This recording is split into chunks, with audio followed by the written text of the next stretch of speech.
Let's get into Rob Zombie's Halloween 2. Let's get into it.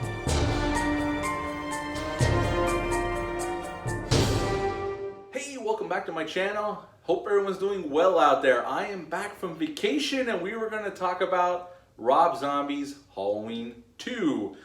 After the success of the first film, Rob Zombie did not want to make a sequel to his version of Halloween. He had such a bad time working with the Weinsteins. Again, we can go into the lore of how many directors have had a shitty experience with the Weinstein brothers. And he didn't want to go back and deal with that again. And he said, I remember after that was released, he said in an interview he doesn't have no intention of doing a sequel. He's done with Halloween. Well, fast forward about a year and a half. This came out 2 years after the first film. I think it was about a year later. Rob Zombie ran into one of the executives from Dimensions and asked him, how's it going developing a sequel? And the executive happened to mention some of the takes they were looking at. And Zombie said, screw it, I'm going to come back and continue my story. And he figured he had a bad time with the Weinsteins in the first film, so he figured maybe this time it would go a little bit better. It actually went worse. On the first day of production of this film, they slashed 2 weeks of shooting off of his schedule, which left him scrambling, tearing pages out of the script so he can get this film shot on the schedule that he had and on budget. And this time they moved shooting from Pasadena, California to Georgia, Covington, Georgia. And Rob Zombie came back to write and direct this film. This film came out 2 years after the first film. This one came out August 28th of 2009. It's rated R. The theatrical version, which is what I'm reviewing here, is an hour and 45 minutes long. Had a budget of $15 million, the same as the first film, although if you ask Rob Zombie, that budget was actually lower than that, although they listed at 15. And upon release, it made 33 in America and 39 total worldwide. So it wasn't as huge of a hit as that first Rob Zombie Halloween, but it still made some money. Now we have Scout Taylor Compton back as Laurie Strode. She is just trying to get on with her life and recover from her PTSD from the first film. She is very much struggling with that. Tyler Mane, that big beautiful bastard, is back as Michael Myers, and Malcolm McDowell is back as Dr. Samuel Loomis. And his character has definitely gone more egomaniacal in this film. Definitely, his ego is out of control, and they show it quite often in this film until he comes to the realization like, oh shit, this is partially my fault.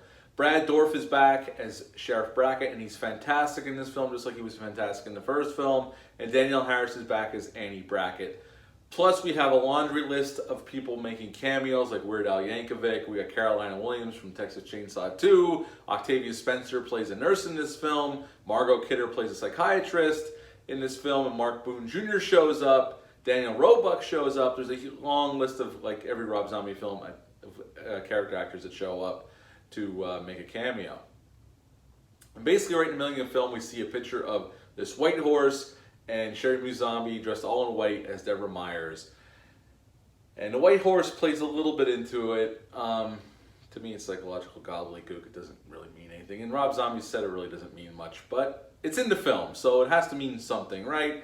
We're introduced to Laurie Strode. She just wakes up from a nightmare. This picks up right after the first film. We see Laurie walking down the street covered in blood, carrying the gun. Sheriff Brackett stops her, takes her to the hospital, and we see them performing surgery on her to reset her bones. She's in the hospital. Michael shows up in a great scene of violence and tension, and then she wakes up screaming, it's all a dream. And I love that scene, though. I really do. And I know some people get pissed that it's a dream because I think they wanted more of like the original Halloween 2. But I think it was just giving you a little bit of a taste. And it definitely goes down, the dream sequence goes down a lot differently than the original Halloween 2. We're reintroduced to Laurie Strode and her struggles with trying to come to terms and grips of what happened when Michael Myers first made an impression on them, and now her step-parents are gone, well, her parents are gone. And then we see Danielle Harris's character, Annie Brackett. She was way more of an extrovert in the first film, where in this one she's more like a home buddy. And Laurie has moved in with her and her father, Sheriff Brackett. Sheriff Brackett's taken upon himself to try to help Laurie through this, along with his own daughter, who you can see her scars on her face from her encounter with Michael in the first film. And we see Michael, he's kind of wandering through the woods and these fields, and he's seeing visions of his mother, and she's talking to him and his little self. And as it gets closer to Halloween, to fast forward through some of the plot, she tells him to go back to Haddonfield. She wants the family back together. and Michael starts heading back to Haddonfield and leaving chaos in his wake. A lot of dead bodies. He stops off the Rabbit in Red in a pretty brutal scene and kills 3 people. And then it's Halloween night. And right before this, Laurie Strode finds out that she's Michael Myers' sister, and she was adopted as a baby. And Sheriff Brackett gets pissed at Loomis. We see Loomis going on talk shows promoting this new book he has, and he reveals the secret that Brackett asked him to keep a secret in the first film. So he betrays Brackett, and Loomis is definitely a complete asshole in this film until the end of the film, when basically Michael kills all of Laurie's friends and Annie Brackett in a heart-wrenching scene with Danielle Harris, who acts her ass off again in that scene. She's fantastic in that role, and in that scene when Michael attacks her. She dies, her other 2 friends get killed, and Laurie and Michael, in the vision of their mother, are in a shack in the middle of the field. The cops surround it. Loomis shows up because he realizes this is his fault, and he wants to help. And he goes in, he gets killed by Michael. Michael gets killed, he gets shot by the cops, Laurie stabs him, and in the theatrical version, she walks out with the mask on, takes it off. She gets takes to the insane asylum. In the director's cut, she gets shot to death by the cops because she's wielding the butcher knife that Michael's been carrying. And that's the end of Halloween 2, although we stopped the film. Well, the ending of the film is a shot of Laurie sitting on a bed in a hospital, and this long room, and at the end of the room is her mother standing there with a horse. And that's how the film ends. Now, this film definitely doesn't feel as compromised as the first film. I like the first film, as I said in my review, and I gave it a very positive review, although I do have some issues with it. But you can tell the Cliff Notes version of Carpenter's original film in that second half of the film was definitely probably studio mandated, I'm assuming. It always felt that way compared to what Zombie was going for in the first half of the film, even though the beginning of the film, that dialogue's god-awful. This film feels more totally like a Rob Zombie film from beginning to end. Now, I know he had problems with the wine scenes, but this feels more his vision completely.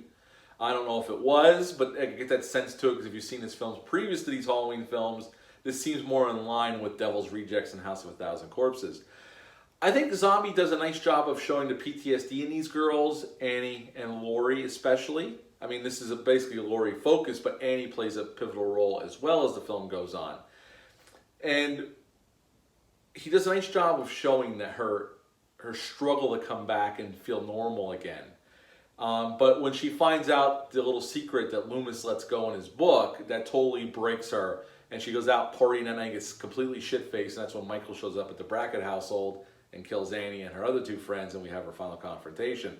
So I think Scout Taylor Compton does a really nice job as Laurie Strode in this film as well. I think she might even be a little bit better in this film than the first film. She's definitely a damaged character, and she's just trying to find her way back, and that last bit of information sends her over the cliff and on a destructive path till the end of the film, where she totally embraces her family and goes insane.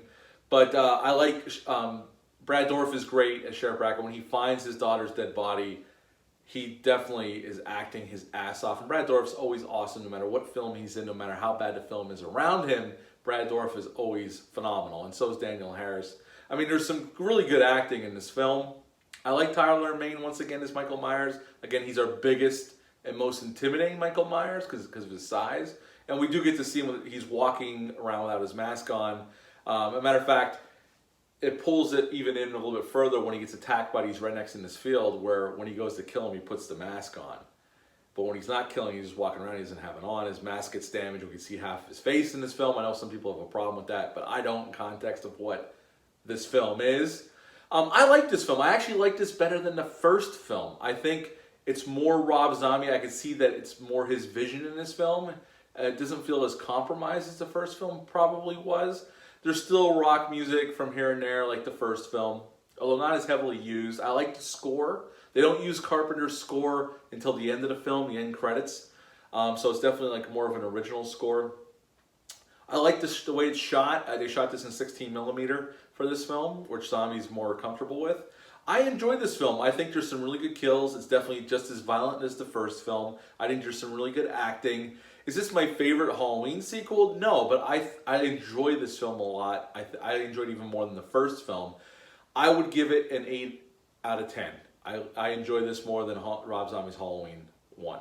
So yes, 8 out of 10 for Rob Zombie's Halloween 2. What are your thoughts on this film? Leave a comment down below. Let me know. Hit the thumbs up, hit the subscribe button, share this video. We would appreciate that. I'm almost at 400 subscribers. I'm 3 away, and then I just want to try to see if we can push ahead and get to 1,000.